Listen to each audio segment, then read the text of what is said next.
আমি শুরুটা মাসুদ কামাল আপনাকে দিয়েই করতে চাইছি। এটা তো একটা আমার কাছে মনে হচ্ছে যে এই মেসেজটা বা এই যে আশঙ্কাটা এটা খুবই দুশ্চিন্তার ব্যাপার। এর মাঝে কিছু অনুষঙ্গ আমরা দেখছি যে বিভিন্ন জায়গা দিয়ে অস্ত্র ঢুকে পড়ছে, অস্ত্র ধরাও পড়ছে। তো আসলে সামনে নির্বাচন এবং অনেকে ষড়যন্ত্র করতে পারে সে আশঙ্কাও আছে।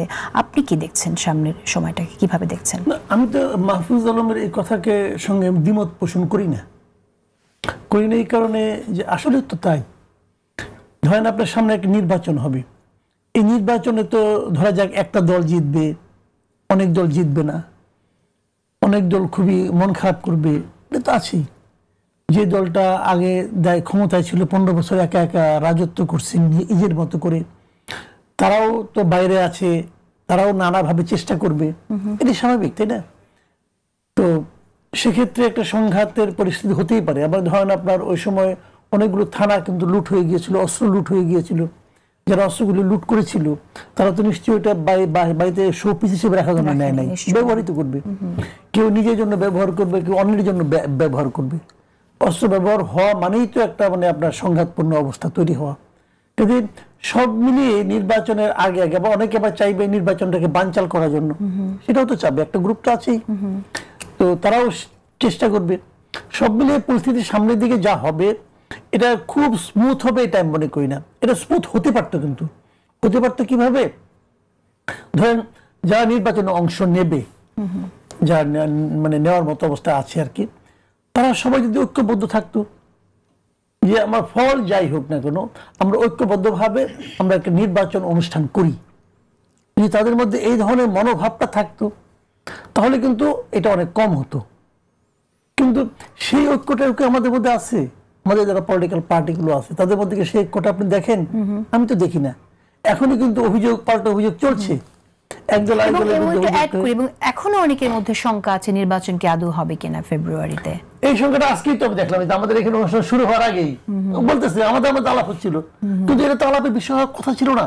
আপনি দেখেন 5ই আগস্ট প্রধান উপদেষ্টা একটা ভাষণ দিলেন, দিয়ে উনি বললেন ফেব্রুয়ারির প্রথমার্ধে নির্বাচন হবে বলছেন। তো বলার পরের দিনই ওনার অফিস থেকে চিঠি গেছে ইলেকশন কমিশনের কাছে যে ফেব্রুয়ারি প্রথম সপ্তাহে প্রথমার্ধে ইলেকশন হবে, আপনার প্রিপারেশন নেন।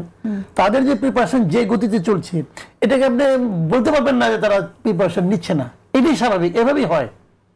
সবসময় নির্বাচন এই গতিতে হয়। ওনারা বলেও দিয়েছেন ডিসেম্বরে ওনারা তফসিল ঘোষণা করবেন, এভাবেই হয়। এখানে কিন্তু কোনো ধরনের ব্যত্যয় ঘটেছে আমি মনে করি না। এটা নিয়ে অনেকের আক্ষেপ আছে যে এই তফসিল ঘোষণা কেন নভেম্বরে করা হলো না। কেন করবে? 2 মাস আগে তো করে, সাধারণত 60 দিন আগে করে, কিন্তু এত আগে করার দরকারটা কি? তো সবই কিন্তু স্বাভাবিক নিয়মে আছে। তারপরেও মানুষের মধ্যে একটা আতঙ্ক, একটা আশঙ্কা আছে। এর কারণটা আমি বলি, কারণটা কি? এই কারণটা হলো কি জানেন? যে এই সরকার, যে সরকারটা এখানে আমাদের দেশে এখন এই মুহূর্তে আছেন, ওনাদের নানা ধরনের কর্মকাণ্ড, কথাবার্তা, আচার আচরণের মাধ্যমে ওনারা নিজেদের এমন একটা ইমেজ তৈরি করতে পেরেছেন যে ইমেজটার কারণে তাদের কথাবার্তার ব্যাপারে জনগণের মনে এই ধরনের একটা সংশয় কাজ করে। আমি মনে করি এই সরকার একটা অর্জন করেছেন, আর্ন করেছেন যে আমরা কথা বলবো, আমাদের কথা জনগণ বিশ্বাস করবে না। এখন সরকার এটা কেন আর্ন করেছেন, কিভাবে বুঝা নাকি না বুঝা, এটা তাদের ব্যাপার। বাট দিস ইজ রিয়েলিটি, একদম নিরেট, এটা বাস্তব সত্য। কেউ কিন্তু বলে নাই, একটা দল বলে নাই পর্যন্ত নির্বাচন ফেব্রুয়ারিতে হবে না। কেউ বলছে বলে নাই, সরকার বলছে বলে নাই, সরকারের কোনো প্রতিষ্ঠান বলছে তাও বলে নাই। সবাই বলতেছে ফেব্রুয়ারির প্রথমার্ধে নির্বাচন হবে, কিন্তু তারপরে সাধারণ মানুষের মধ্যে সে আস্থা জন্ম নিচ্ছে না। কারণ সাধারণ মানুষের কি আওয়ামী লীগ টাকা দিয়ে আসছে, তা তো দেয় না রে ভাই। সাধারণ মানুষ কেন মনে করে? সাধারণ মানুষ তো আপনারটা খায় না, আমারটাও খায় না, সে নিজেরটা খায়, নিজের মতো করে চিন্তা করে। বাট তার চিন্তাটাই কিন্তু সবচেয়ে ইম্পর্টেন্ট। আপনার কি মনে হয় যে সাধারণ মানুষ বিশ্বাস করে না যে সরকার নির্বাচন দেবে, নাকি সাধারণ মানুষ আসলে মনে করে যে কোনো না কোনো একটা কারণে নির্বাচন দেওয়া সম্ভব হবে না? সাধারণ মানুষ বিশ্বাসের ব্যাপার না, সাধারণ মানুষ এক ধরনের সংশয়ের মধ্যে আছে। তাদের মধ্যে একদম সংশয়। আমি সংশয়টা কেন সেটাও বলি। দেখেন, সরকার নিজেই যখন বলে, একটা সরকার নিজেই বলে যে আইন শৃঙ্খলা পরিস্থিতি আমরা নিয়ন্ত্রণ করতে পারি নাই, আইন শৃঙ্খলা পরিস্থিতি আমরা উন্নত করতে পারি নাই, পুলিশ বাহিনীকে আমরা পুলিশ বাহিনীর মধ্যে সে মনোবল ফিরিয়ে আনতে পারিনি, কে বলে? সরকার নিজেই বলে। তখন তো যদি কোনো সরকার নিজের দুর্বলতাকে নিজেই প্রকাশ করতে থাকে ক্রমাগত, তাহলে মানুষের মধ্যে তো সংশয়টা জন্ম নেবেই। এটা কিন্তু অন্য কোনো কারণে না, কিন্তু মানে ওনারাই এগুলো ওনারা বুঝে হোক না বুঝে হোক এই কাজগুলো ওনারা করেছেন। ওকে, আমি আসবো আবার আপনার কাছে ববি হাজ্জাজ। আমরা নির্বাচনের জন্য যেরকম একটা আবহ আমরা দেখে এসেছি, মানে উৎসব মুখর নির্বাচন বলতে যেটা আমরা বুঝি, সেটা ঠিক স্পষ্ট দেখা যাচ্ছে না, কিন্তু প্রস্তুতি দেখা যাচ্ছে। সরকারের দিক থেকে একরকম প্রস্তুতি দেখা যাচ্ছে, নির্বাচন কমিশনের প্রস্তুতি দেখা যাচ্ছে, এমনকি দলগুলোর মধ্যেও প্রস্তুতি দেখা যাচ্ছে। তারপরও এই যে সংশয়ের বিষয়টা, এটা কেন আসছে আসলে? আপনি কি মনে করেন যে কোনো সংশয়ের যৌক্তিক কারণ আছে? ফার্স্ট এন্ড ফরমোস্ট আপনাকে অসংখ্য ধন্যবাদ। আপনি আমার সহলোচক সহ গাজী টিভিতে পর্দায় যারা দেখছেন সবাইকে সালাম এবং শুভেচ্ছা। দেখেন, নির্বাচন উৎসবমুখর কতখানি হয় সেটা অবভিয়াসলি নির্বাচন ডিপেন্ড করে। গত 15-16 বছর আমরা দেখেছি কতখানি উৎসবমুখর নির্বাচন হয় আমাদের দেশে। না, আমি সেই গ্রহণযোগ্য নির্বাচনের কথা যদি যেমন মনে করেন ঈদের দিন, ঈদের দিন মনে হয় যে মজা হচ্ছে না, কিন্তু ঈদটা পার হয়ে যাওয়ার পর রেট্রোস্পেক্টলি আর ঈদে খুব মজা।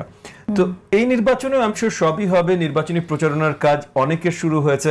বাংলাদেশের 300টা কনস্টিটিউয়েন্সি, 300টাতেই বাংলাদেশ জামাত ইসলাম বিশালভাবে নির্বাচনী প্রচারণার কাজ চালাচ্ছে। ঢাকা শহরের যত জায়গায় আমি গত কয়েক সপ্তাহ ঘুরেছি, এমন কোনো জায়গায় নেই বাংলাদেশ জামাত ইসলামের ক্যান্ডিডেটের স্পেসিফিক পোস্টার, ব্যানার, ফেস্টুন দিয়ে ভরে যায়নি, স্পেশালি ফেস্টুনস এবং ব্যানার্স দিয়ে ভরে যায়নি। আমাদের জাতীয়তাবাদী জোটের অনেকের পোস্টার দেখছি, যদিও সব আসলে ক্যান্ডিডেটস না, বাট অনেকের পোস্টার দেখি তারাও নির্বাচনী প্রচারণা শুরু করছে। তো নির্বাচনী প্রচারণা হচ্ছে, নির্বাচনী প্রচারণা কেন্দ্রিক অনেক এলাকায় আমি দেখছি জনসমাগমও শুরু হয়ে গেছে। সো আপনি যদি বলেন যে কিছু দূর একটা উৎসব মুখর একটা আবহাওয়া বিরাজমান, সেটা শুরু হয়ে গেছে অলরেডি, এবং এটা হয়তো নভেম্বর ডিসেম্বরে যে আরো বেশি দেখবেন, আরো বেশি হবে, ধারাবাহিকভাবে চলছে। সরকারের তৈয়ারি বা সরকারি প্রতিষ্ঠান যারা এগুলো করবে তাদের তৈয়ারি এটা শুরু হয়ে গেছে। অবভিয়াসলি মনে করেন আমরা যদি 91 বা 2001-এর নির্বাচন নিয়ে কথা বলি, তাহলে তখন যা দেখেছেন এখন তা দেখবেন না। কারণ বড় দাগে, স্পেশালি 2001-এর কথা যদি চিন্তা করেন, বড় দাগে দুটো মাস পার্টি ছিল। 2008-এও নির্বাচন ভালো ছিল খারাপ ছিল পরের কথা, বাট নির্বাচনের আগে দুটো মাস পার্টি ছিল, আওয়ামী লীগ, বিএনপি, যাদের বিশাল আকারে তাদের জনসম্পৃক্ততা এবং জনগণের ভেতরে তাদেরকে ছিল, তাদের সাপোর্ট ছিল। তার ভিতরে একটা দল এখন নেই, এবং শুধু নেই না, অনেক ধরনের অন্যায় অনেক কিছু করে তারপর মানে তারা হারিয়ে যেতে বাধ্য হয়েছে, মানে তারা দেশে তাদের নেতারা পালাতে বাধ্য হয়েছে, এবং অন্তর্বর্তীকালীন সরকার তাদের দলীয় কার্যক্রম নিষিদ্ধ ঘোষণা করতে বাধ্য হয়েছে। সবকিছু আইনের মানে পালিয়েছে, অবভিয়াসলি আইন অ্যাভয়েড করবার জন্য, বাট নিষিদ্ধটা আইনের প্রক্রিয়ায় হয়েছে। তো সেই জায়গা থেকে বড় যে দুটো দল ছিল তার ভিতরে একটা মিসিং। তো ওই যে আপনার ওই যে কোনো আনন্দের জন্য একটা কম্পিটিশন লাগে, তো ওই জায়গা থেকে একটা কম্পিটিশন, কিছু দূর কম্পিটিটিভ এলিমেন্ট কিছু মিসিং। আরেকদিকে আসেন যে অনেকগুলো দল চেষ্টা করেছে যে ওই আওয়ামী লীগের ওই বড় জায়গাটা এটা নেবার জন্য, এবং আমরা দেখেছি অন্তর্বর্তীকালীন সরকারের একটা সময় প্রচেষ্টা ছিল যে নতুন একটা দল তৈরি করে সেটাকে ওই জায়গা দিয়ে যদি নেওয়া যায়, বাট এটা নিতে সক্ষম হয়নি। বাংলাদেশ জামাত ইসলাম একটা ইসলামিস্ট একটা ইসলামিক দল, এবং অবভিয়াসলি বলাটা গুরুত্বপূর্ণ যে বাংলাদেশ জামাত ইসলাম আসলে পিওর বাংলাদেশের দল তাও না, একটা ইকুইমেনিক্যাল একটা অর্গানাইজেশন, মানে জামাতে ইসলাম, জামাতে হিন্দ আছে, জামাত ইসলাম হিন্দ আছে, পাকিস্তান জামাত ইসলাম আছে, তার একটা একটা বাংলাদেশি শাখা হলো বাংলাদেশি জামাত ইসলাম, এবং তার একটা কাড্রে বেস পার্টি যারা কখনো মাস পার্টি হয়নি, আগামীতে হতে পারবে বলে আমার এটলিস্ট ধারণা না। সো সেই জায়গা থেকে যদিও জামাত ইসলাম কিছু ক্যাম্পাস নির্বাচন জেতার পর একটা একটা পারসেপশন তৈরি করতে চেষ্টা করছে যে তারা বড় দাগে এখন মাস পার্টি হতে যাচ্ছে বা হয়ে গেছে, এটা আসলে সত্যি না, এটা বাস্তবতা না, এটলিস্ট আমার কাছে যা মনে হয়। এবং সামনে নির্বাচনে যে আমরা বুঝতে পারবো, আমি ভুল হতেই পারি, কিন্তু এই মুহূর্তে এটলিস্ট যা মনে হচ্ছে সেটা তারা এখন ওই জায়গায় পৌঁছায়নি। তো ওই জায়গা থেকে আপনি বলতে পারেন যে কম্পিটিটিভনেসের যে জায়গাটা থাকার কথা বা যেটা নর্মালি থাকতে পারতো, এর আগে ভালো নির্বাচন হলে থাকতো, আগামীতে হয়তো এর পরের নির্বাচনে ভালো নির্বাচন হলে থাকবে, এইবার সেই জিনিসটা আমরা পাচ্ছি না। একই সাথে আরেকটা জিনিস হয়েছে যে অন্তর্বর্তীকালীন সরকারের ভেতর থেকে এত ইনএফিশিয়েন্সি বা ইনএডিকুয়েসি এত কিছু দেখানো হয়েছে যে তারা যখন ফাইনালি 14 মাস পর যে কনফিডেন্টলি বলছে তারা নির্বাচন দিবে, তখন আসলে জনগণ ফুল আস্থা পাচ্ছে না যে তারা কিছু বললেই আদৌ দিবে কিনা বা দিতে পারবে কিনা। বাট আমরা যে জায়গায় এসেছি তাতে আমার মনে হয় আমরা নির্বাচনের দিকেই যাচ্ছি। সব মেজর স্টেক হোল্ডারের নির্বাচন চায়, সব মেজর স্টেক হোল্ডার নির্বাচন প্রয়োজন। তো নির্বাচন নিয়ে আশঙ্কা বা এই আলোচনা থাকতে পারে, বাট এই যে সত্যিকার স্পেকুলেশন বা এই যে আশঙ্কা সংঘাতের জন্য সবাই মুখে আছে, কয়েক মাসের মধ্যে আমরা নির্বাচন চাই, নির্বাচন পরবর্তী সময় বা নির্বাচনের আগেও যদি এরকম সংঘর্ষ আরো হয় তাহলে তো পরিস্থিতি ডেফিনেটলি খারাপ হবে। তো সেই আশঙ্কা আপনিও দেখেন কিনা? আমি খুব বেশি আশঙ্কা এই মুহূর্তে দেখছি না। যেমন আপনি বললেন যে একজন উপদেষ্টা বলেছেন বা সোশ্যাল মিডিয়াতে লিখেছেন, এই যে উপদেষ্টার কথা আপনি স্পেসিফিক বলছেন সেই উপদেষ্টা এমনও লিখেছিল যে ভারতের এক অংশ আমরা নিয়ে নিব, আবার ডিলিটও করে দিয়েছিল। উনি এটাও কখন ডিলিট করে দিবেন সেগুলো বড় বিষয় না, এবং এরকম অনেক ধরনের আলোচনা অনেকে করতে পারে। জাস্ট বিকজ একটা জিনিস আলোচনা হিসেবে আমরা দেখেছি অনেক বিদেশে বসে অনেক ব্লগাররা আছেন যারা একসময় হাসিনা বিরোধী আন্দোলনে একটা বড় অবদান রেখেছেন, বাট এখন মানে তারা প্রত্যেকটা কথা, মানে দুটা কথার একটা কথাও না, তাদের 100% প্রত্যেকটা কথা তারা আবল তাবল বকছেন। এই আবল তাবল বকার জন্য, মানে যেহেতু তারা আবল তাবল কথা বলছেন, তার জন্য হয়তো কিছু বিভ্রান্তির সৃষ্টি হচ্ছে জনসম্মুখ, মানে জনগণের মনের ভেতরে, বাট এটাও খুব তাড়াতাড়ি পরিষ্কার হয়ে যাবে। সো যত তাড়াতাড়ি আমরা এই ব্লগাররা আবল তাবল কেন বকছেন সেটা তাড়াতাড়ি তো তাদের নিজেদের কাছে যা জিজ্ঞেস করতে হবে। ভাই আপনার কি মনে হয়? হতেই পারে যে তাদের কিছু পার্সোনাল আশা আকাঙ্ক্ষা হয়তো ছিল, সেগুলো হয়তো মেট হয়নি, তারা নিজেরাও হয়তো অনেক কিছু চেয়েছিলেন, সেটা হয়তো পাননি, এটা হতে পারে। আমি জানি না, যেটা আমি তাদের জায়গায় তো আমি না, আমি স্পেকুলেটিভ মাত্র করতে পারি। ঠিক আছে, আপনার কাছে আসবো আবারও। শরীফ ওসমান হাদী, আপনার কাছে শুনবো, ঠিক সংঘাতের জন্য মুখিয়ে সবাই এবং সেই আশঙ্কা আপনিও কি দেখছেন কিনা? আমরা দেখছি রাজনৈতিক একটা বিভেদ তো দলগুলোর মধ্যে হয়ে গেছে। 5 আগস্ট পরবর্তী যে ঐক্য আমরা এক্সপেক্ট করেছিলাম সে ঐক্যটা আর নেই। সেই প্রশ্নটা উত্তর আমি আপনার কাছে জানবো। তার আগে একটু শুনি, আপনি তো চীন গিয়েছিলেন, সেই চীনে ঠিক কেন গিয়েছিলেন? এটা কি আপনার কোনো সংগঠনের কোনো কাজে নাকি কোনো? ধন্যবাদ। আমি চীনে গিয়েছিলাম ইউনান প্রভিন্সের, তাদের একটা কালচারাল কোঅপারেশন আছে। তো আমরা যেহেতু ইনকিলাব কালচারাল সেন্টার, এটা একটা রেজিস্টার্ড কালচারাল অর্গানাইজেশন, তো এই কালচারাল এক্সচেঞ্জ বাংলাদেশ এবং চীনে, এটার জন্যই মূলত ওখানে অনেকগুলো এথনিক মাইনরিটিজ আছে, বিশেষ করে অনেক ইউনিভার্সিটি আছে। এবং আপনাকে বলে রাখি, যেমন এটা আমি এবার নতুন জানলাম যে একমাত্র বাংলাদেশের বাইরে চীন একমাত্র দেশ পৃথিবীতে যেখানে 5টা ইউনিভার্সিটিতে পুরো বাংলা অনার্স পড়ানো হয়। এটা আর কোনো দেশে নাই। অনেক জায়গায় ছোট কোর্স হিসেবে আছে, কিন্তু পুরো অনার্স হিসেবে আছে। কিন্তু আফসোস হলো যে এইখানকার যে চাইনিজ স্টুডেন্টরা বাংলা অনার্স পড়েন, তারা যে বাংলাটা কিছু শিখলেন, এটা যে কোথাও পরীক্ষা দিয়ে একটা সার্টিফিকেট নেবেন, মানে এই দেশের যেমন আমরা ইংলিশের জন্য আইএলস দেই, এরা অনেকবার রিকোয়েস্ট করা হয়েছে বাংলাদেশ গভর্নমেন্টকে, বাংলাদেশ বাংলা একাডেমিকে। আজ পর্যন্ত বাংলাদেশের কোন সরকার এরকম একটা মডিউল স্ট্যান্ডার্ড বা এক্সাম দাঁড় করাতে পারে নাই যে ফরেনাররা তারা যদি বাংলা শিখে তাহলে কোন স্কিলটুকুন কতটুকুন অর্জন করেছে এটার একটা মাপকাঠি ঠিক করা। তো এটা নিয়ে আমরা কথা বলবো। তো এটা হলো প্রথম। হ্যাঁ, এটা অফকোর্স বাংলাদেশের কালচার তাদেরকে বোঝানোর জন্য আমরা তাদেরকে ইনভাইট করে এসেছি, তারা আসবে বলেছে আগামী মাসে। তারা কি বাংলাদেশ থেকে আর অন্য কোনো দলকে বা অন্য কোনো বাংলাদেশ থেকে তো গত এক বছর অনেকগুলো। এবার আপনার সাথে আর কারা ছিলেন ওখানে? না, এবারে শুধুই আমি ছিলাম। এটা হচ্ছে কারণ আগে যারা গেছেন তারা চাইনিজ কমিউনিস্ট পার্টির তরফ থেকে গেছেন, এগুলো সব পলিটিক্যাল ট্যুর ছিল, আর এটা ছিল কালচারাল।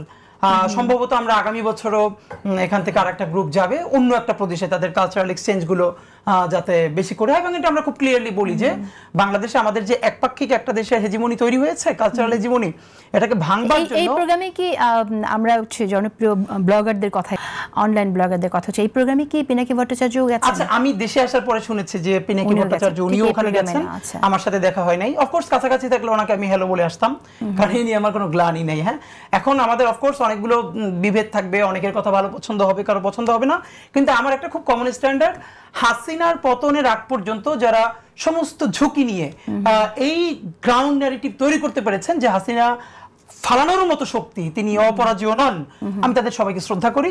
এরপর তো আমরা একই ঘরে 6 ভাই বোন, আমাদের কারো মাছের মাথা পছন্দ, কারো লেজ পছন্দ, কারো মুরগির এক অংশ পছন্দ, তাই বলে কি এর মানে কি আমরা ওই ঘরের মেম্বার না? তো আজকে বিএনপি পলিটিক্স করবে, জামাতে পলিটিক্স করবে, একে অপরের বিরুদ্ধে বলবে।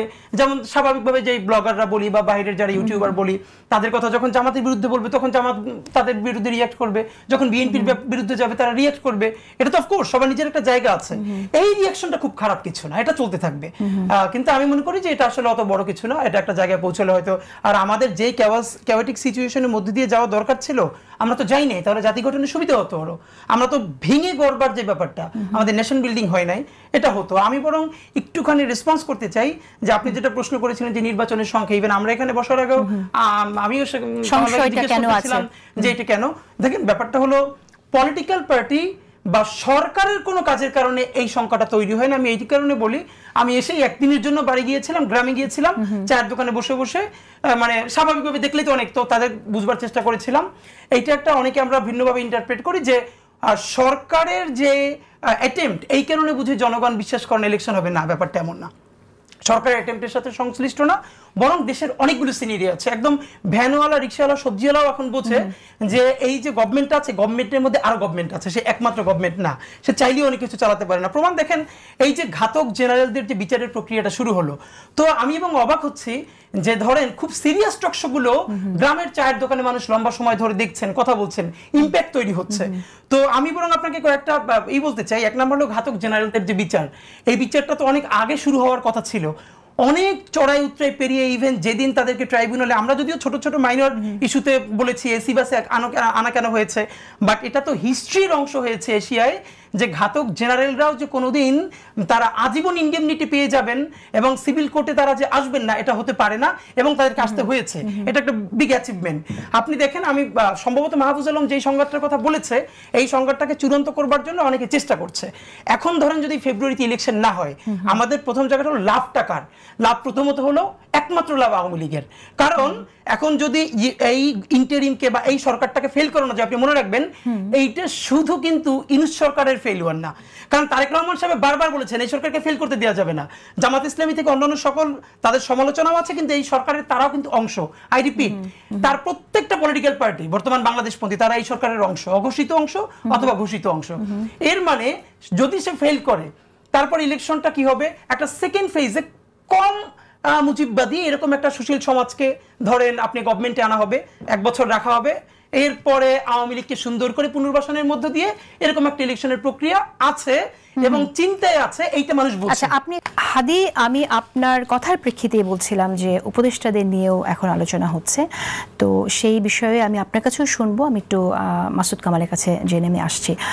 মাসুদ কামাল, আপনি কিভাবে দেখছেন আসলে যে সরকারের ভেতরে সরকার উপদেষ্টাদের নিয়ে যে মন্তব্যগুলো আমরা শুনছি, এখন কার বিরুদ্ধে অভিযোগ আসছে আমরা স্পেসিফিক না জানলেও মোটামুটি সব দলের পক্ষ থেকেই বলা হচ্ছে, উপদেষ্টাদের নিয়ে কথা বলা হচ্ছে। তো আপনি কি মনে করেন যে এই অবস্থায় যে সংঘাতের আশঙ্কা আমরা করছি সেই সংঘাতকে মোকাবেলা করতে বা আপনার সংশয় দূর করতে তো দায়িত্ব রাখবেন এই উপদেষ্টা পরিষদই, সেটা তারা পারবেন কতটুকু? এটা কিভাবে রাখবেন? ওনাদের অনেক সমস্যা হয়ে যাচ্ছে। কিন্তু হয় কি জানেন, বাংলাদেশের মানুষ তো এরা দীর্ঘদিন আনন্দে থাকলেও বলে এত আনন্দ কেন, ওটা নিয়ে একটা প্রবলেম আছে। তো ওখানে ওটা ভুল ধরা শুরু করে। তো আর এরা তো ভুল করেই। আমাদের এখানে যারা গিয়েছেন, আপনি দেখেন বেশি কিছু দরকার নাই, কিন্তু ওনারা যখন প্রথম গেলেন এবং এখন কিভাবে আছেন, তাদের জীবনযাপন দেখেন, কথাবার্তা দেখেন, দেখবেন চেঞ্জটা বুঝতে পারবেন। তো এই চেঞ্জটা তো ভাই এমনি এমনি হয় না, তাই না? তাদের জীবনযাপনে যে পরিবর্তনগুলো, ভাই একটা উপদেষ্টা কয় টাকা বেতন পায় বলেন তো আপনি আমারে? কয় টাকা বেতন পায় সে? বেতন ভাতা সুযোগ সুবিধা মিলে 2 লাখ টাকা পায় না। তাহলে তার জীবনযাপনে চেঞ্জ আসে না? কোথা থেকে আসে? টাকা তো আর আসমানি উপায় আসে না। সেটা তো আমরা বুঝি, আমরা এই দেশে বাস করি। তো কাজে এই বিতর্কগুলো উঠতে থাকবে। দেখেন প্রত্যেকটা পলিটিক্যাল পার্টি, যে একটি পলিটিক্যাল পার্টি বিএনপি কয়েকজন উপদেষ্টার ব্যাপারে তাদের রিজার্ভেশন জানিয়েছে। নামটা আমাদের বলে নাই কেন এটা বুঝলাম না। এটা আমার কাছে বিএনপির দুর্বলতা মনে হয়। নাম বলা উচিত ছিল। আগের বার তো 3 জনের নাম বলে তারা আন্দোলন করছিল, এখন ওই 3 জন আরো আসতে যোগ হয়ে যায় না। নাহিদ ইসলাম উনি স্পষ্ট বলেছেন, বেশ কয়েকজন মানে আপনার উপদেষ্টা ওনার আন্দোলনের সঙ্গে তারা বিশ্বাসঘাতকতা করছে এটাও বলছেন, এবং নানা রকম অপকর্ম করছেন, এবং তারা এখন সেফ এক্সিট খুঁজতেছেন বলছেন। জামাতও একই কথা বলছে। আবার ধরেন জামাতের মধ্যে আবার এক কাঠি সরে, সে আবার এক ধাপ এগিয়ে যে বলছে যে আমলাতন্ত্রের মধ্যেও মানে দলীয়করণ হয়েছে। কিছুদিন আগে শুনলাম মাহফুজ আলম বলতেছিল যে দায়িত্ব নেওয়ার পর, সরকার দায়িত্ব নেওয়ার পরে প্রথম কয়েকদিন তো বিএনপি আর জামাত হামলায় পড়ছে যে কোন জায়গায় কার লোক বসাবে, এবং তারা বসানো হয়ে গেছে, তারপর তারা একটু শান্তি পেয়েছে। আবার তারপরে আবার এটা চেঞ্জ করছে। তার মানে কি দাঁড়াচ্ছে? সামনে নির্বাচনের কথা মাথায় রাখেন। নির্বাচনটা পরিচালনার সময় দেশে এমন একটা আপনার সরকার থাকবে, এমন একটা প্রশাসন থাকবে যাদের ব্যাপারে সবাই মিলে স্যাটিসফাইড না। যে কথা আমি আগের বারও বললাম যে যে দলগুলো ইলেকশন করতে যাচ্ছে তাদের মধ্যে সে ঐক্যটা নাই, কিন্তু পরস্পরকে কিন্তু দায় দিচ্ছে, তাই না? এখন ওই দিন দেখলাম জামাত নাকি বলছে যে 80% আমলাই নাকি বিএনপির, আবার বিএনপি বলতেছে 60% আমলাই নাকি জামাতের, যোগ করলে 140%, 100 মধ্যে 140% হলো বিভিন্ন দলের। তাহলে নির্দলীয়টা কে থাকলো অথবা প্রফেশনালটা কে থাকলো, এটা বুঝতে পারলাম না কিন্তু আমরা। তো এর মধ্যে কিন্তু ইলেকশন হচ্ছে, এগুলো বলে কেন? আমাদের দেশে আগে এগুলো ছিল, বলে কেন? তার মধ্যে যদি জিতে তখন বলে যে এত প্রতিবন্ধকতা সত্ত্বেও তাও আমরা জিতেছি, এত সেই কারণেই বলছে। হ্যাঁ, এখন কি আপনার মনে হয়? আমার সেই কারণে মনে হয় না, এটা মনে হয় আত্মবিশ্বাসের অভাবের কারণে কথা বলছি, নাকি ঘটনাগুলো আসলে ঘটছে তারা? তাহলে 60 আর 80 কেমন এলে না তো?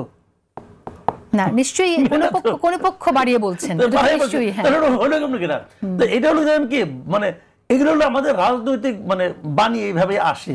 বাট আবার দেখেন উপদেশের দুর্নীতির ব্যাপারটা, অনেক দুর্নীতি কিন্তু আমরা শুনতেছি এখন, বিভিন্ন রকম কাগজপত্র আসতেছে, প্রকাশিত হচ্ছে। বেশি দূর তো যাওয়ার দরকার নাই, যে হ্যাঁ জুলকারনাইয়ের সায়ের যে সমস্ত গুলো প্রকাশ করে ওগুলি যোগ করেন, তো দেখবেন যে অত কিছু হয়ে গেছে। কালকে দেখলাম যে আমাদের প্রেস সেক্রেটারি সাহেব উনি নানাভাবে ব্যাখ্যা করতেছেন যে ওনার ভাই কেন যোগ্য ছিলেন ওখানকার এই প্রশাসন, নারায়ণগঞ্জে প্রশাসক হওয়ার জন্য। ওনার ভাই ফার্স্ট ক্লাস ফার্স্ট হয়েছেন, ওনার ভাই অস্ট্রেলিয়া থেকে পিএইচডি করেছেন। তো ফার্স্ট ক্লাস ফার্স্ট অনেকে হয়, পিএইচডি অনেকেই করে, কিন্তু উনি ব্যাখ্যাগুলি দিচ্ছেন। তারপরে আমি ভাবলাম এই ব্যাখ্যাগুলি দেওয়ার পর আমাদের একজন ভদ্রলোক, এত বড় একজন উচ্চপদস্থ কর্মকর্তা, উনি এত সুন্দর করে ব্যাখ্যা দিচ্ছেন, মানুষ কেন বিশ্বাস করে না? মানুষ কি বিশ্বাস করতেছে না তোরে ভাই? এগুলো কেন হয়? উনি বলছেন আমি কারো কাছে আপনি কি করে নিশ্চিত হলেন যে মানুষ বিশ্বাস করছে না? আমি তো মানুষ। আপনি মানে আপনি তো সব মানুষ না, বলে আমি মানুষ না, বিশ্বাস করি জনগণ যদি আমরা চিন্তা করি, আমি আরো 4-5 জন সেবা করতে হাসে। আচ্ছা, তারা হাসে, তারা হাসাহাসি করে যে এটা কি ভাই? তো এখন এগুলো তো হচ্ছে। আজকে আবার দেখলাম মাহফুজ আলম সাহেব বলতেছেন ডিআরইউতে যে কিছু কিছু সাংবাদিক বুদ্ধিজীবী এরা টেলিভিশনের টকশোতে যায় নিয়ে ডক্টর ইউনূসের সম্বন্ধে বড় বড় কথা বলে। তো এটা প্রথম শুনলাম যে ডক্টর ইউনূস সম্বন্ধে কথা বলা যাবে না, বড় বড় আর ছোট ছোট কথা কোনটা এটা বুঝি না, পার্থক্য আর বুঝতে পারি নাই। ওনার কাছ থেকে ক্লাস নিতে হবে যে কোনটা বড় কথা কোনটা ছোট কথা। কিন্তু ডক্টর ইউনূসকে কার বিরুদ্ধে কথা বলা যাবে না বলুন তো আপনি আমাকে? গণতান্ত্রিক সমাজ আমি প্রতিষ্ঠা করতে চাই, আমি কথা বলতে পারবো না কেন? কথা সত্য হতে পারে, মিথ্যা হতে পারে। না, আমার মনে হয় মাহফুজ আলম এখানে বলেছিল যে তারা গত 15 বছর কোথায় ছিল বা কি বলেছিল। উনি কোথায় ছিল? আমাদের যে জ্ঞান দিতে আসছে গত 15 বছর উনি কোথায় ছিল এটা বলুক না আগে। 15 বছর সে তো অন্তত কথা বলতো না, সে তো সাংবাদিকতা করেনি, সাংবাদিকদের কথা বলে নাই। আমি তো কথা বলছি, আমি আপনি গত 15 বছরের কয়টা ভিডিও চান যে আমি কথা বলছি? সরকারের বিরুদ্ধে কথা বলছি, শেখ হাসিনার বিরুদ্ধে কথা বলছি, আমি তো কথা বলবো না। সেক্ষেত্রে ওনার হোমওয়ার্ক ঠিক মতো হয় নাই, হোমওয়ার্ক করতে আর হোমওয়ার্ক করতে হবে নাকি? ওকে, ঠিক আছে, আমরা সে বিষয়ে কথা বলবো। কিন্তু যে সমালোচনাগুলো এখন অনেকে করছেন, আমার মনে হয় যে সে এই লাইনটুকু জোট করা উচিত কিনা, যে অ্যাটলিস্ট তারা যে নির্ভয়ে কথাগুলো বলতে পারছেন সেটুকু অন্তত মনে হয় সেই ক্রেডিটটুকু দেওয়া উচিত কিনা। শুনেন, আমি একটা কথা বলি যে আপনি যখনই কোনো কিছু এটা করবেন প্লিজ হাসিনার আমলের সঙ্গে তুলনা করবেন না, কারণ হাসিনার আমল হলো অতুলনীয় একটা ব্যাপার। ওটার সঙ্গে যে যাই করবে এটা ওর চেয়ে বেটার হবে। তো ওটার সঙ্গে তুলনা করতে যান কেন? আমার কথা হলো আপনি তুলনা করবেন যে আপনার কি করা উচিত, সেই জায়গায় যেতে আপনার কতটুকু গ্যাপ আছে আপনি এটা নিয়ে আলাপ করেন, এটা হওয়া উচিত। আপনি ওটার সঙ্গে তুলনা কেন? ওর চেয়ে সঙ্গে তুলনা করলে তো যে কেউ করবে ভালো। একটা শিশু যদি বলে যে আমি হাসিনা আমল চেয়ে ভালো করছি, ওটাই ঠিক। কিন্তু আবার সমালোচকরা অনেক সময় কিন্তু এটাই করে, হাসিনার সাথে তুলনা করে যে হাসিনার মতোই হচ্ছে, এই ধরনের কথাও আমরা এটা বলে কখন ওটা তুলনা হয় অন্যভাবে যে নেগেটিভ অর্থে। কিন্তু আপনি যখন পজিটিভ কিছু বলতে চাইবেন যে আমি বেটার করতেছি, আপনি প্লিজ ওই পার্টটুকু বাদ রেখে আলাপ করেন, ওর চেয়ে বেটার যে কেউ করতে পারে। ওটা কোনো আর আমলে ছিল না, ওটা বলে লাভ আছে? আচ্ছা, আমরা আবার একটু আসি, ঐক্য নিয়েই কথা বলি। আজকে দেখলাম স্ট্যান্ডিং কমিটির মেম্বার সালাউদ্দিন আহমেদ বলেছেন যে ঐক্য নষ্ট হলে ফ্যাসিবাদ ফিরবে। ঐক্য তো নষ্ট হয়েছেই, যে আওয়ামী লীগের কথা আমরা বলছি যে তাদের দোসররা যে ক্ষতি করে গেছে, এখন সেই দলের নেতাকর্মীকেই আবার দেখছি পুনর্বাসনের দিকেও তারা অনেক দল নিচ্ছে। তো আমি ববি হাজেজ আপনার মন্তব্য শুনতে চাই যে আসলে কি ফ্যাসিবাদ ফেরার পথ তৈরি হচ্ছে কিনা? আমার কাছে মনে হয় না। ফার্স্ট অ্যান্ড ফরমোস্ট আমি সেটা একটা কথা বলি যে রাজনৈতিক ঐক্য, রাজনৈতিক দলগুলোর ঐক্য কিছু জায়গায় যেমন অত্যন্ত প্রয়োজন, আবার অনেক জায়গায় কখনোই হবে না, এটা হওয়ার কথা না।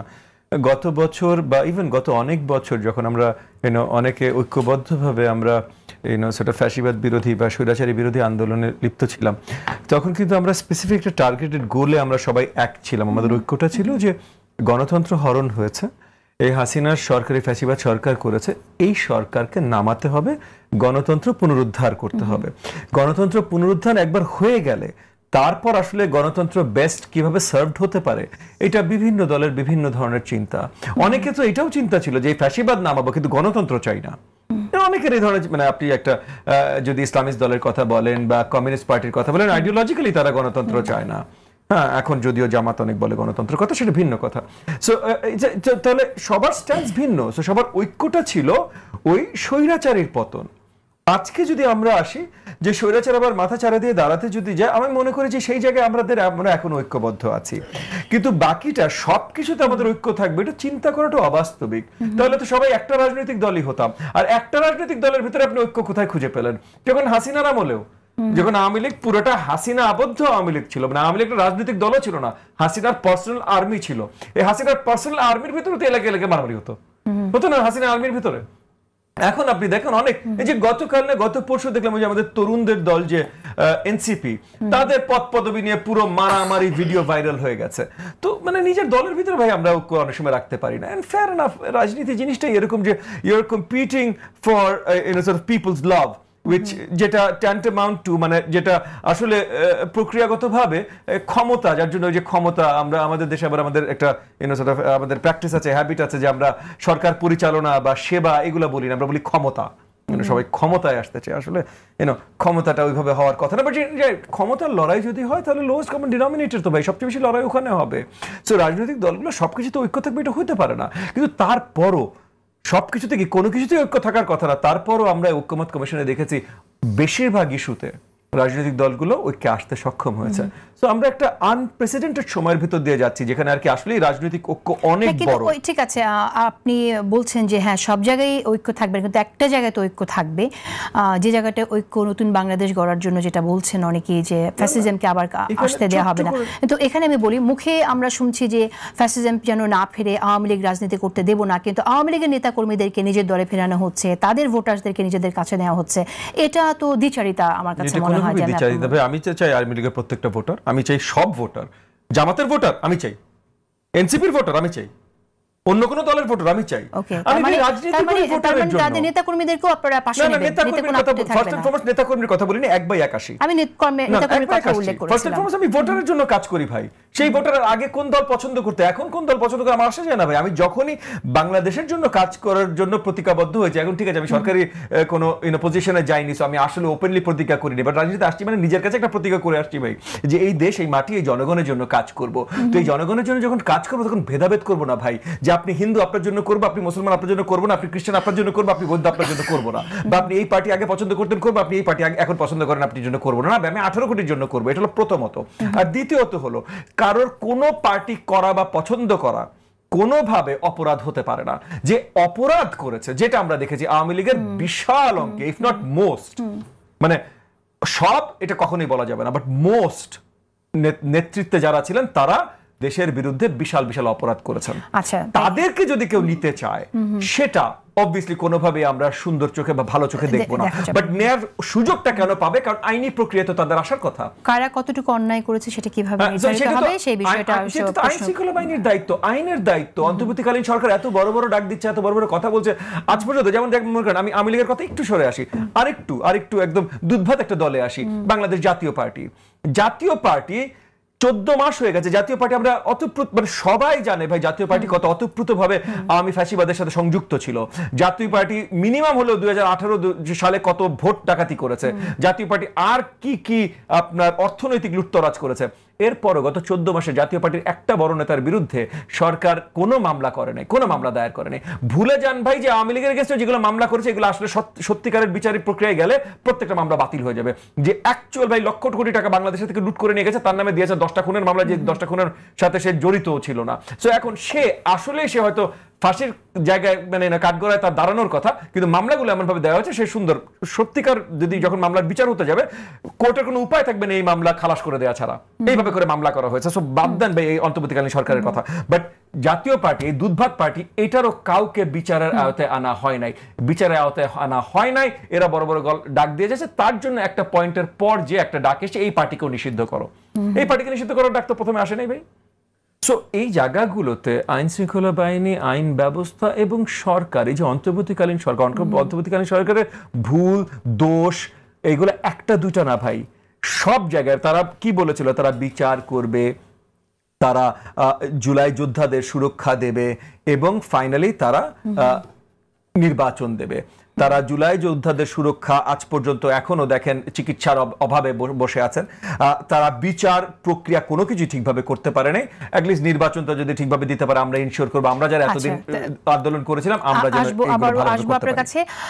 ওসমান হাদি, আমি আপনার কাছে শুনতে চাই, উপদেষ্টাদের নিয়ে কথা হচ্ছিল যে উপদেষ্টাদের মধ্যেও একরকম বিভেদ আছে, সুপ্ত বিভেদ আছে বলে বোঝা যায়, শোনা যায়, এমনও শোনা যায় কোনো এক উপদেষ্টা আরেক উপদেষ্টা সচিবকে ফোন করে বলেছেন তার ফাইল যেন তার উপদেষ্টার কাছে না যায়। তো এইগুলো আসলে ভয়াবহ তথ্য যেগুলো আমরা পাই। আমি একটু শুনতে চাই যে এরকম একটা অবস্থায় যখন উপদেষ্টারা সবাই এক হয়ে সহযোগিতা করবে, প্রশাসনের দায়িত্ব আছে, নির্বাচন কমিশনের, তো আসলে তো এক ধরনের ওয়ার্কিং রিলেশনশিপ তো সরকারের সাথে থাকবে নির্বাচনকালীন সময়ও, তাহলে এরকম একটা ঐতিহাসিক নির্বাচন কিভাবে আমরা প্রত্যাশা করতে পারি আমি আপনার কাছে শুনতে চাই।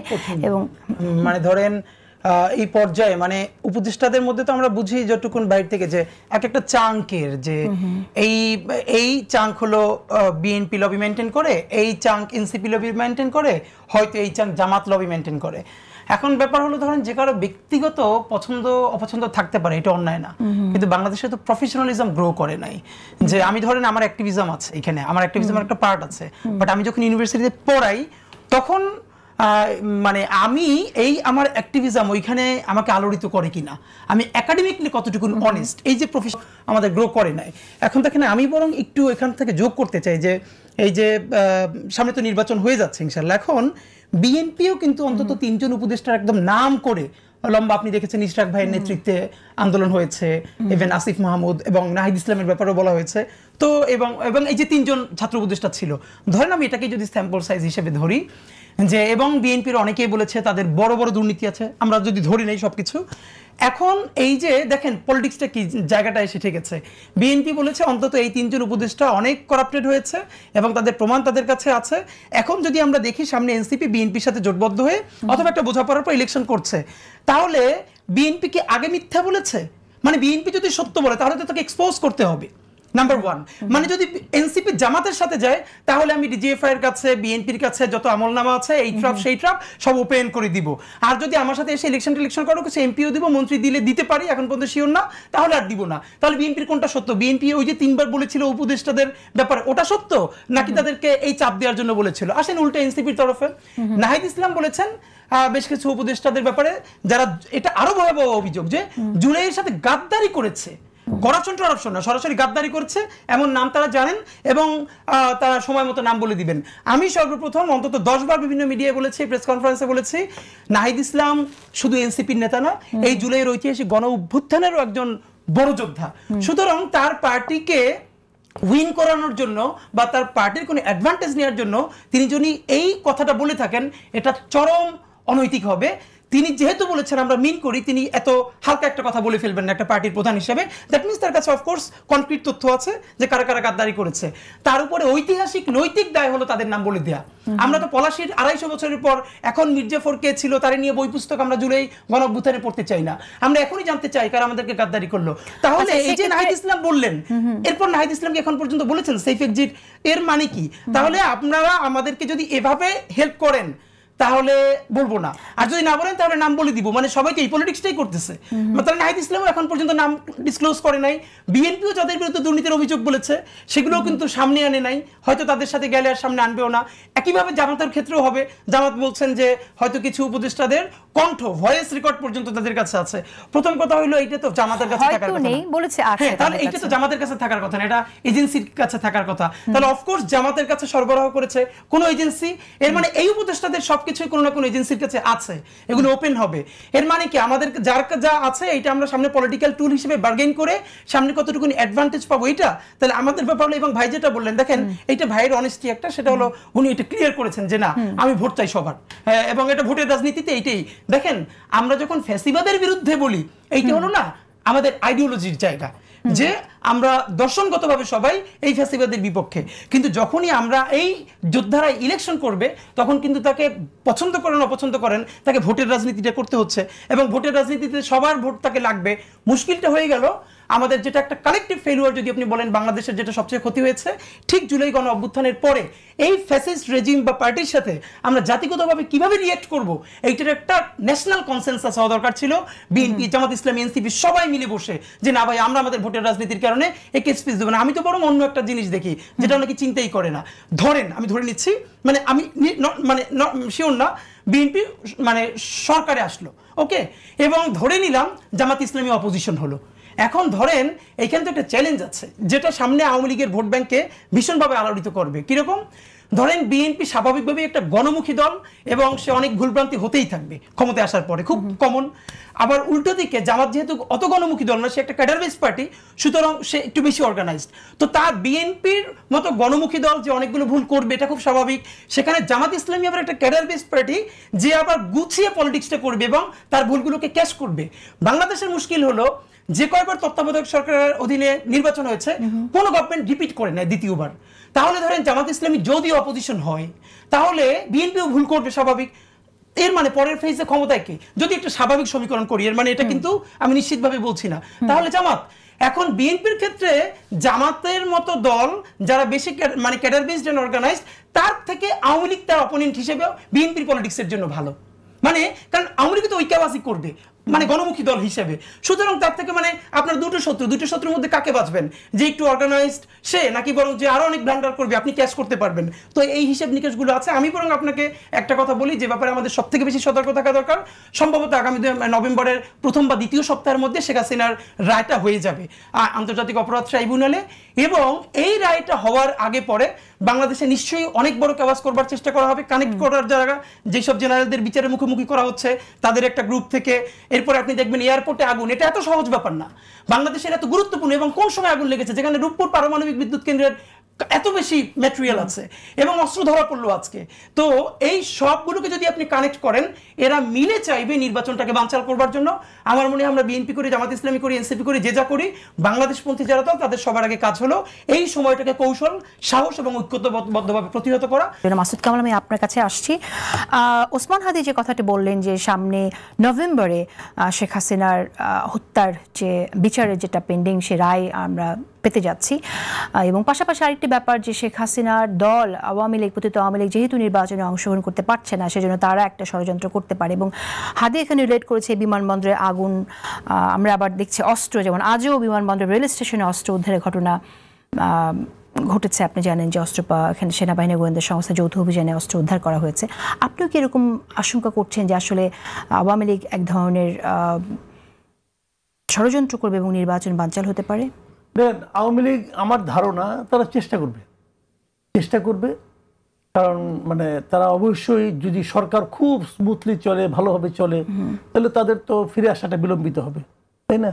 তো তারা মনে করবে যদি খুব বিশৃঙ্খল অবস্থা তৈরি হয় তাহলে তো আওয়ামী লীগ বলতে পারবে দেখেন এরা পারতেছে না, আমরা ভালো চালাতাম, এই ধরনের বলার একটা সুযোগ কিন্তু মানুষের মধ্যে তৈরি হবে।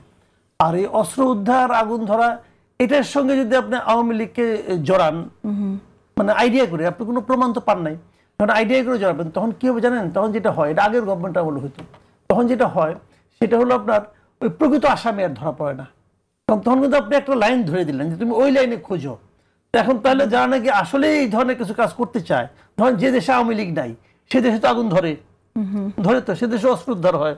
তো এখন এগুলি কারা করে? কেউ না কেউ তো করে। সেই ধরনের যারা করে তারা কিন্তু এক ধরনের স্পেস পেয়ে যায় যে আমি করি, দোষটা চলে যাবে আওয়ামী লীগের দিকে। এটা কিন্তু আগের আমলে হইতো, আওয়ামী লীগ আমলে কিন্তু হয়েছে। এই যে কিছু একটা মেসেজ দেওয়া সালে কাকাঠি জ্বালাইলে বলতো কি আগুন সন্ত্রাস, এবং কে করছে? জামাত বিএনপি করছে, এটা কিন্তু ওরা ধারাভাবে বলতো। তখন কি হয়েছে? এই জন্য দেখা গেছে যে ওই পঙ্কজ দেবরাজের গাড়ি পুড়ছে, দোষ হয়েছে আগুন সন্ত্রাসের। তো এগুলো ঠিক না, আগে ভাগে বলে দেওয়াটা আমি মনে করি আর ঠিক না। প্রপারলি হোক, তদন্তটা ঠিকঠাক মতো হোক, হইলে বোঝা যাবে কে হয়েছে। নির্বাচন বানচাল করলে আপনার কি মনে হয় যে আওয়ামী লীগের বেনিফিট কি হবে যদি তারা করতে পারে, এবং নির্বাচন বানচাল করলে কি আওয়ামী লীগ ফিরে আসতে পারবে বলে মনে হয়? এই দেশে যত কিছু ঘটবে সেটার সঙ্গে সাধারণ মানুষকে তারা বোঝানোর চেষ্টা করবে যে এরা পারতেছে না। যদি ভূমিকম্প হয় তাও বলবে আমাদের আমলে ভূমিকম্প কম হয়েছে।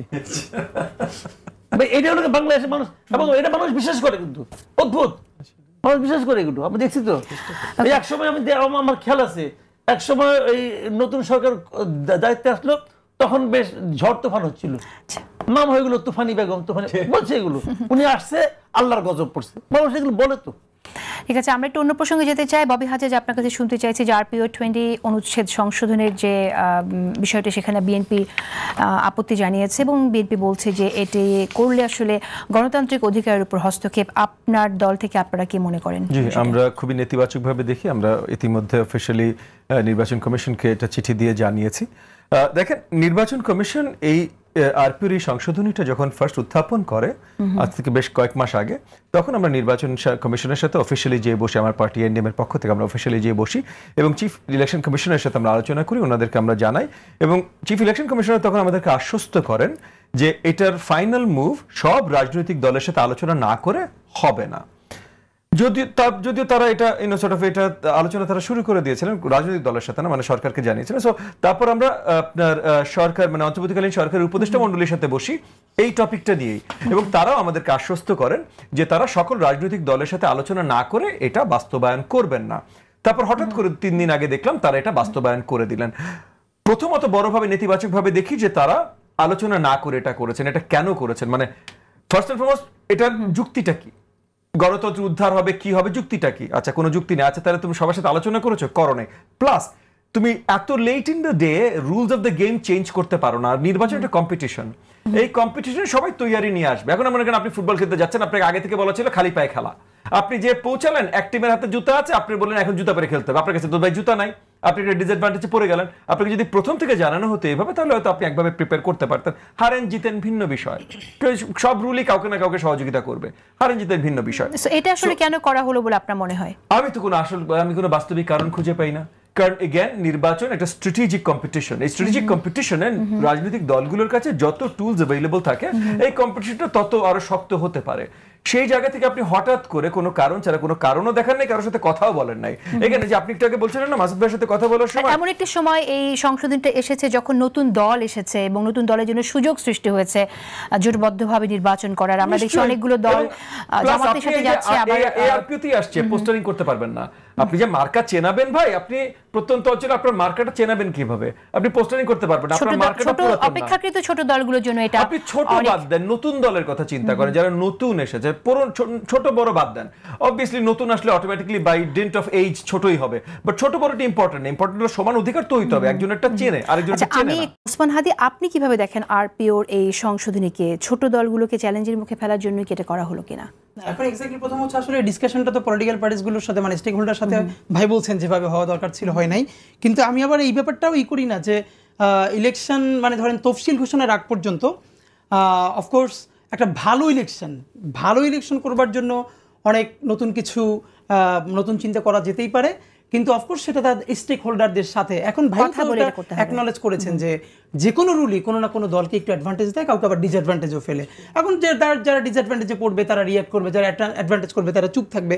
কিন্তু আমরা যেটা একদম সর্বতোভাবে চাই সেটা হলো একটা ইউনিভার্সাল জায়গা তৈরি করা, যে একটা ভালো ইলেকশন। মানে যে লোকটা, যেমন এবার আমার খুব ভালো লেগেছে, ছাত্রদল সম্ভবত রাজশাহী ইউনিভার্সিটি রাকসুতে হারবার পরের দিন তারা সবাই মিলে একসাথে গান করছে। এর মানে আমাদের দেশে যে একটা কালচার তৈরি হয়েছে, আমি হেরে গেলে পরের দিন যে না ইলেকশন ভালো হয় না, জিতলে ঠিক আছে না, যে এই যে আমি হেরে যাওয়াটাকে সেলিব্রেট করা যায়, এটা দুর্দান্ত। তো আমরা পরের ইলেকশনে এটাই চাই, সুষ্ঠু নির্বাচনকেও যে সেলিব্রেট করা যায়। আমি একটু অন্য প্রসঙ্গে যেতে চাই। আমরা দেখলাম যে আমরা এখানে আওয়ামী লীগের ফিরে আসা নিয়ে কথা বলছিলাম, কিন্তু জামাতের চট্টগ্রামে 11 আসনের তিনি পদপ্রার্থী জামাত থেকে শফিউল আলম, তিনি একটি কথা বলেছেন যে আওয়ামী লীগ হয়তো এখন বুঝতে পারবে জামাত কখনোই তাদের দুশ্মন ছিল না। পাশাপাশি আমরা এনসিপির নেত্রী সামান্তা শারমিনকে কোট করতে চাই। সামান্তা বলেছেন আওয়ামী লীগ এবং জামাত ইসলামী মুদ্রার এপিঠ এবং ওপিঠ। আপনার মন্তব্য শুনতে চাই। সামান্তা ইসলামের এই বক্তব্যের ব্যাপারে আমি কমেন্ট করতে চাই না, কারণ আমার ব্যাপারটা হলো আওয়ামী লীগের সাথে আমি বাংলাদেশপন্থী দল কারোরই কোনো তুলনা করতে চাই না। এইটা হলো আমার একদম কমন স্ট্যান্স। তাতে বিএনপি যত ভুল করুক, অপরাপর যে যত করুক, এটা আওয়ামী লীগের সাথে তুলনা হতে পারে না। আফসোসটা হলো বিএনপি জামাত ইসলামী এদের কাছে তো নতুন প্রত্যাশা কম সবার কাছে। তাহলে নতুন প্রত্যাশাটা কার? জুলাই গণঅভ্যুত্থানের একটা বড় মুখ এনসিপির কাছে। কিন্তু আমরা কি দেখতেছি, সামান্তা শারমিন ওনারাও ঠিক ৭১-এর আওয়ামী লীগের বয়ানের বাইরে গিয়ে নতুন কোনো বয়ানে নতুন রাজনীতির হোপ কি দেখাইতে পারতেছেন? কিছুদিন তারা চেষ্টা করলেন, এরপরে ঠিকই যেই বয়ানটা প্রতিষ্ঠিত ছিল, ধরেন এই যে ৭১ মানে আইডিওলজি বেসড পলিটিক্সের বাইরে এসে এই যে সেবার রাজনীতি, গুড পলিটিক্স, আমি ইনসাফ চাই, আমি সেবা চাই, যেই দলের হোক, আমি তার জন্য সার্ভিস দিতে চাই, ওয়েলফেয়ার স্টেট গঠন করতে চাই, এইগুলো নিয়ে তো কেউ দেখাতে পারছে না। সামান্ত ইসলামের দল সেবা দিবে কোথা থেকে? সামান্ত ইসলামের দলকে কি কেউ ফান্ড করছে? সে ফান্ড কি পাচ্ছে কিনা? ওরা টাকা পেতে হবে তো তাদের। অফকোর্স করছে, সবকিছুর জন্যই তো টাকা লাগবে করছে। এনসিপি তো ওয়েস্টে আমি দেখেছি ক্রাউড ফান্ডিং করেছে, এবং বড় তাদের যে ডায়াসপোরা আছে তারা ক্রাউড ফান্ডিং করেছে। এখন ধরেন এইটা হলো প্রপার চ্যানেল, এবং আমরা বিভিন্নভাবে তাদের কাছ থেকে পাই যখন আমরা কথা বলি টকশোতে, যে তাদের এত টাকা তাদের নেই আর কি, ক্রাউড ফান্ডিং কি এত টাকা তারা পাচ্ছে কিনা। বড় দল করতে অনেক টাকা লাগবে, কিন্তু সেটা হলো ভিন্ন আলাপ। বাংলাদেশের ওই পলিটিক্যাল পাইপলাইন তো এখন পর্যন্ত তৈরি হয় নাই যে একজন ফুল টাইম পলিটিশিয়ান হলেই তো আসলে মুশকিল হলো সে আসলে বাজার করে কি দিয়া, মানে পলিটিক্স তো তারে দেয় না, স্যালারি দেয় না, তাহলে আসলে বাজার করে কি দিয়া। আপনি জামাতের নেতার এই মন্তব্যের প্রেক্ষিতে এখানে যেটা ব্যাপার আমি দেখেন যেটা হবে, আগামী নির্বাচন যত কাছাকাছি আসবে তখন এনসিপি বলেন, বিএনপি বলেন, জামাত ইসলামী বলেন, এদের মূল জায়গাটা হবে আওয়ামী লীগের ভোট ব্যাংকে কত কাছে নিয়ে আসা যায়, এবং যে যেভাবে পারে। তোর জামাত তো সে দূরে পিছিয়েই থাকবে না, সে অফকোর্স চেষ্টা করবে যে কি কথা বলে আওয়ামী লীগের ভোটটাকে তার বাক্সে ঢুকানো যায়। ভাইও তো অ্যাকনলেজ করলেন যে আওয়ামী লীগের ওই যারা অপরাধী তার বাইরে সেই ভোট নেওয়ার জন্য আওয়ামী লীগের নেতাকেও পাশে নিতে হবে। এখন যদি এইটা হলো আমাদের যেটা কমন একটা জায়গা করা দরকার, আমি এটা মনে করি। একটা হলো দেখেন আওয়ামী লীগের ভোটার যে জীবনে অ্যাক্টিভিজম করে না বা নেতাও না, কারো মারেও নাই, সে ভোটটা কারে দিবে, তার ভোট পাওয়ার জন্য আপনি গুড পলিটিক্স করতে পারেন বা কথা বলতে পারেন। কিন্তু আপনি আওয়ামী লীগের কমন ফেস যারা অপরাধের সাথে সংযুক্ত তারে আপনি পাশে রেখে যদি নির্বাচনী প্রচারণা করেন, সেটা বিএনপি হোক, জামাত ইসলামী, এনসিপি হোক, আমি মনে করি যাদেরকে জনতার আদালতে দাঁড় করাতে পারতে হবে। ওকে, ধন্যবাদ আপনাকে মাসুদ কামাল। আমি আপনার মন্তব্য শুনতে চাই শফিউল আলমের এই চট্টগ্রাম 11 আসনে জামাত পদপ্রার্থীর মন্তব্যের বিষয়ে আপনি একটু বলবেন সংক্ষেপে, এবং এই যে মন্তব্য এনসিপি থেকে যেটা করেছে জামাত এবং আওয়ামী লীগ মুদ্রার এপিটোপিট, এই কথাটা আপনি কিভাবে দেখছেন? এনসিপি করতেছে কি জানেন, এনসিপি তাদের পলিটিক্সটা করতেছে। আমি তাদের এই পলিটিক্সটাকে পছন্দ করি।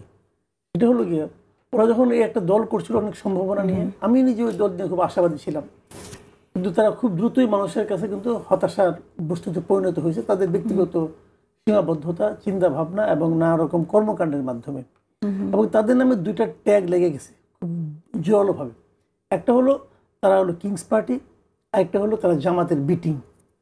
সবাই বলতো জামাতের বি টিম, এটা অমুক তমুক হবে যাবে। তো এই ট্যাগ থেকে তারা এখন শেষে দেখছে যে এই নির্বাচনে তাদের তেমন কিছু হচ্ছে না, হিসাব তো ভাই ক্লিয়ার। তখন তারা চিন্তা করতে আমরা কি করব, তখন তারা একটা দীর্ঘমেয়াদী চিন্তায় গিয়েছে বলে আমার ধারণা। আমি মানে সম্ভাব্য যে ধারণাটা মানে ইতিবাচক সেটাই আমি ভাবতেছি। তারা দীর্ঘমেয়াদী চিন্তা করতেছে যে আমরা এই নির্বাচনে কিছু হবে না, আমরা পরের নির্বাচন নিয়ে চিন্তা করি। তার চেয়ে বরং এই 5 বছর আমরা দলটাকে গুছাই। এখন দল গুছাতে হলে প্রথমে কি কাজ করতে হবে, ওই দুটো ট্যাগিং সরাতে হবে। এবং এই জন্যই তারা কিন্তু সরকারের বিরুদ্ধে নানা রকম ভূমিকা নিচ্ছে, যে সেফ এক্সিট অমুক তমুক বলে তারা বোঝানোর চেষ্টা করছে। আপনি কি বলছেন এগুলো শুধুই আসলে কথার খেলা এবং মানুষকে, আমি বলি শেষ করে তাহলে বুঝবেন আপনি, ওরা বলতে যাচ্ছে যে আমরা সরকারের সঙ্গে নাই। একটা ট্যাগ তারা মনে করছে এর মাধ্যমে তারা দূর করতে পারছে। দ্বিতীয়টা হলো তাদের জামাতের বি টিম না, এটা প্রমাণ করার জন্য তারা জামাত সম্পর্কে অনেক কিছু বলছে। যেমন ওই আপনার স্বাক্ষর করা নিয়ে, জুলাই সনদ স্বাক্ষর নিয়ে জামাত জাতির সঙ্গে প্রতারণা করতে বলছে। সামান্তা শারমিন বলতেছে এগুলো এটি এ পিট ও পিট, এগুলো বলার মাধ্যমে তারা জামাতের ট্যাগিংটাও নিজের গায়ের থেকে সরানোর চেষ্টা করতেছে। আলটিমেটলি কাজ হবে কি না আমি জানি না, তাদের যে চেষ্টাটা আমি ওভাবেই দেখি, এবং এই চেষ্টাটা যদি হয় আমি এতে খারাপ। আপনি মনে করছেন এটা নীতিগত না বরং কৌশলগত? কৌশলগত। আমি ববি হাজেজ আপনার মন্তব্য শুনতে চাই ঠিক এই বিষয়ে, এবং আপনার আমরা যে মন্তব্য নিয়ে কথা বলছিলাম এনসিপির এবং জামাতের মধ্যে যে সাম্প্রতিক সময় দূরত্ব আমরা দেখছি, যেটাকে মাসুদ কামাল বলছেন এটা আসলে কৌশলগত, আপনিও কি তাই মনে করেন? আমি জানি না, আসলে আমার মনে হয় না এনসিপি এই পর্যন্ত তাদের কার্যক্রম যেভাবে দেখিয়েছে তাতে তারা এতটা অর্গানাইজড বা তাদের সেন্ট্রাল ডিসিশন মেকিং এই স্ট্রাকচারটা আছে যেখানে তারা স্ট্র্যাটেজিক্যালি এত ওয়েল থট আউট একটা স্ট্র্যাটেজি নিয়ে তারা তৈরি করে তারা কাজ করবে, আমার মনে হয় না। আমার জাস্ট মনে হয় তারা তরুণ ডিসঅর্গানাইজড, এখনো তাদের নিজেদের আইডিওলজিক্যাল ফুটিং, পলিটিক্যাল ফুটিং খুঁজে পায়নি, তারা একে একবার বন্ধু মনে করছে, আবার ওইদিকে বন্ধুর জন্য ছুটে যাচ্ছে। আমার মনে হয় এগুলোর একটা সংমিশ্রণের রেজাল্টেন্ট এখন যেটা হয়েছে এনসিপি এবং জামাতের ভেতরে যে সম্পর্কর একটা ঘাটতি, মানে কারণ এনসিপি অবভিয়াসলি জামাতের সাথে এক স্টেজে উঠে গেছিল, আলোচনা শুরু হয়ে গেছিল, তারা জোট প্রক্রিয়া যেতে পারে। সো ওই জায়গাগুলো থেকে আমার মনে হয় এটা হয়েছে। যদি আসলে মাসুদ ভাই ঠিক বলে থাকে যে তারা লং টার্ম স্ট্র্যাটেজি চিন্তা করে এটা করেছে, তাহলে অবভিয়াসলি আমি তাদের সাধুবাদ জানাবো। আমি তাদেরকে যতটা পলিটিক্যাল স্ট্র্যাটেজি এবং ফার সাইটেডনেসের জন্য ক্রেডিট না দেই, মেবি সেটা আসলেই তাদের প্রাপ্য।